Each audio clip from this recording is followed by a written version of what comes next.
mesin dihidupkan, kemudian rem kita injak, kita masukkan ke D atau drive, posisi matic-nya itu kita masukkan ke D, lalu kita putar ke kanan atau ke kiri, dia akan bunyi krok krok krok krok krok krok krok.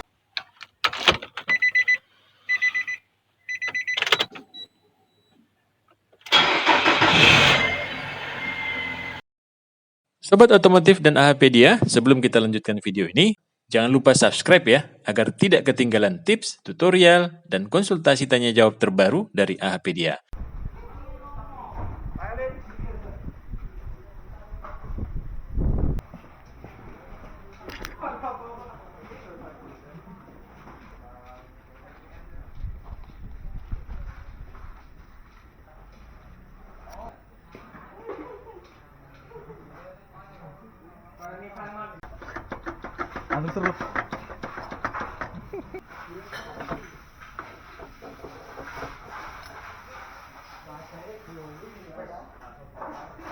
Oke.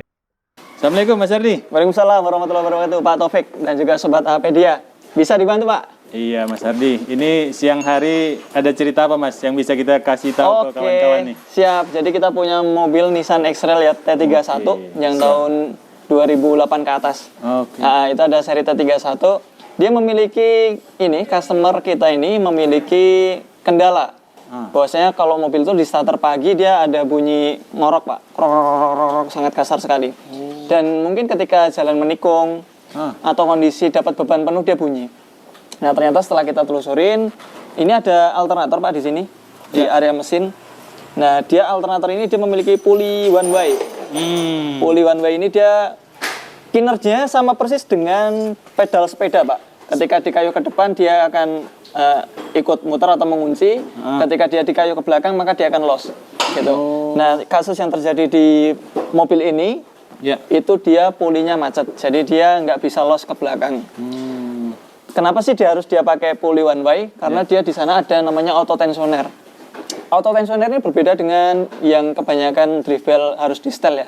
Kalau dia udah otomatis dia mengencang dan mengendor. Nah ketika di sini dia auto tensioner biasanya puli-pulinya dia menggunakan one way. Ya, nah mobil apa aja sih yang pakai puli one way seperti ini? Dia ada Nissan X-Trail T30, kemudian ada Nissan Serena C24, ada Nissan Serena C26, ada X-Trail yang T31, T32 dia menggunakan puli one way, gitu. Efeknya ketika dia sudah macet dia akan bunyi. Apa sih Mas manfaatnya puli one way ini? Nah, kalau dibilang manfaatnya sebenarnya untuk menstabilitaskan ini ya, pengisian ya. Nah, sebenarnya itu. Jadi kalau yang masih yang tidak menggunakan ini, dia bagaimana menstabilkan?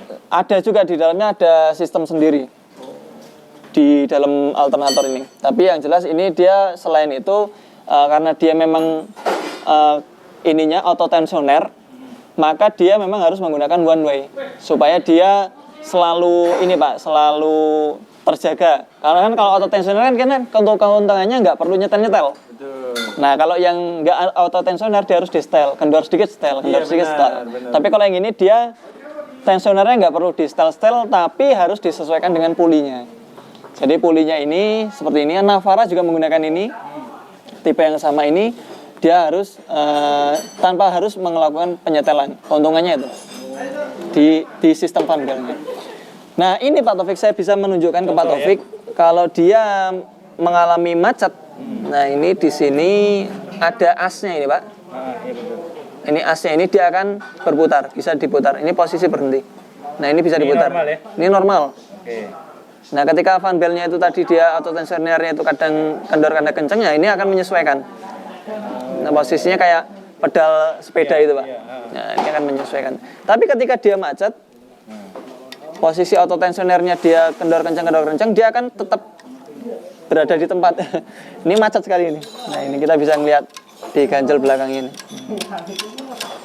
Dia nggak loss. Akhirnya dia bunyi di sininya. Nah ini tugasnya akan mengganti puli ini. Kemudian di dalamnya kita cek lagi. Di sini ada 2 laker ya. Biasanya kalau di sini macet, lakernya juga ikut kena di dalamnya. Makanya ini kita buka, kita cek sekalian lakernya. Kalau dia memang udah mengarah indikasi ini bunyi, mendingan sekalian kita ganti daripada nanti 2 kali pengerjaan. Siap. Seperti itu. Baik, nah seperti apa kita ikuti terus dalamannya Pak. Baik. Kita ambilin bearingnya belum. Pak. Kena itu Pak. Kena? Yang ini. Yang kecil? Sama ini tadi yang di sini. Ini yang di luar ya? Itu yang di dalam? Ini kenanya gimana? Mencek kena? Ya kalau sini aja Pak, kalau ini dirasain. Ya, Pak Taufik dan juga Sobat Apedia, saat ini alternator udah kita bongkar nih. Nah, di sini ternyata alternatornya dia sudah mulai menandakan adanya karat ya. Karena ini tadi kita lepas agak susah juga bearingnya. Untuk bearingnya seperti ini. Ini kalau kita putar, cara menentukan bearing itu rusak atau enggak, kalau dia diputar gini, nah dia ada menggerenjelnya. Yang gerenjel. Kalau dia putaran tinggi seperti ini, dia ada bunyi.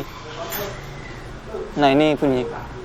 Dan ini terasa seperti ada seretnya, Pak. Jadi kadang los, kadang enggak. Jadi keret kayak gitu. Nggak lancar ya? Nggak lancar. Pak Taufik mau nyoba jangan, kotor. Nah, ini kita ganti. Ganti dengan yang baru. Dengan tipe yang sama ya, ada B1710 2. Ini kita ganti. Kemudian yang di sisi pojok bokong ini ada dua. Nah, ini parah nih.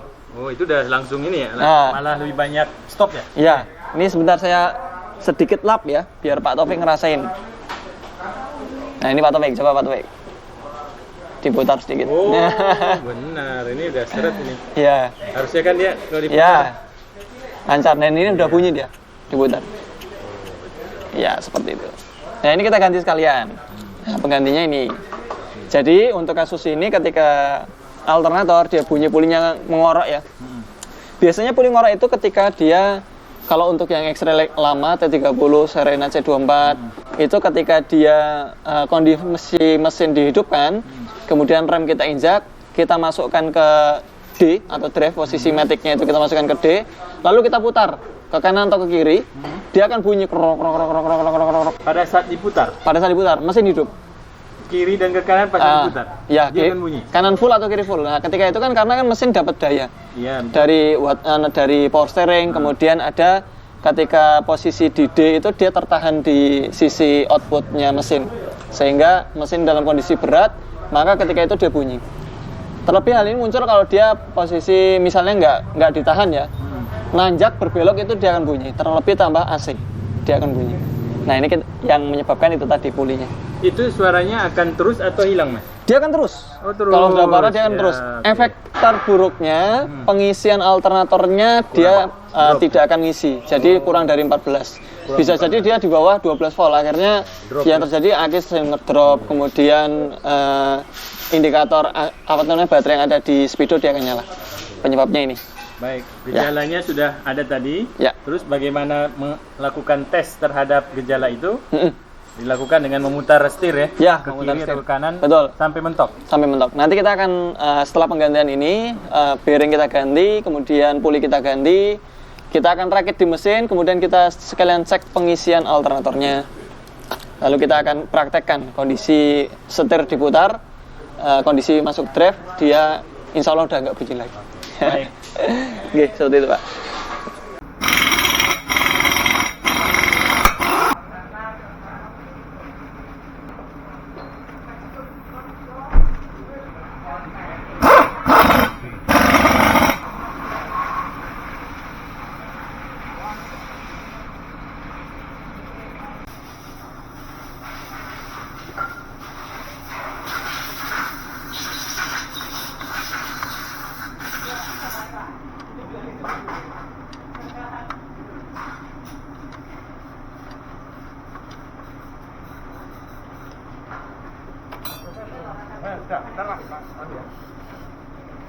Baru dibuatkan.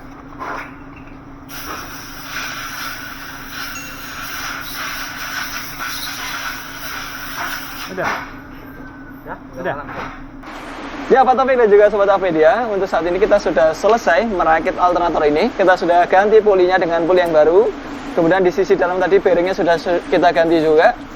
Nah, setelah ini kita akan memasukkan ke dalam ruang mesin ini untuk alternatornya. Setelah alternator dibaut dengan mesin, maka dribble kita pasang. Kemudian nanti untuk pengisian yang ada di aki, kita akan cek menggunakan alat khusus untuk mengecek aki dan juga pengisiannya.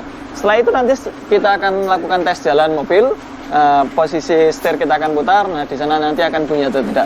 semoga tidak bunyi. Biasanya sudah berhasil untuk kasus ini. Baik. Ya, kasus ini sudah selesai. Pak Taufik mungkin ada yang ingin disampaikan? Baik, terima kasih Mas Ardi. Mudah-mudahan ada 3 yang diganti ya berarti Ada ya? 3 bearing yang di dalam Bearing ini 2 piece, 2 piece. kemudian poli alternatornya. Oke, baik. Gitu. Terima kasih Untuk Mas Ardi. trivial sendiri sudah kita cek, dia masih dalam kondisi bagus. Oke. Ya. Baik. Terima kasih Mas Ardi. Ya, assalamualaikum warahmatullahi wabarakatuh. Waalaikumsalam warahmatullahi wabarakatuh.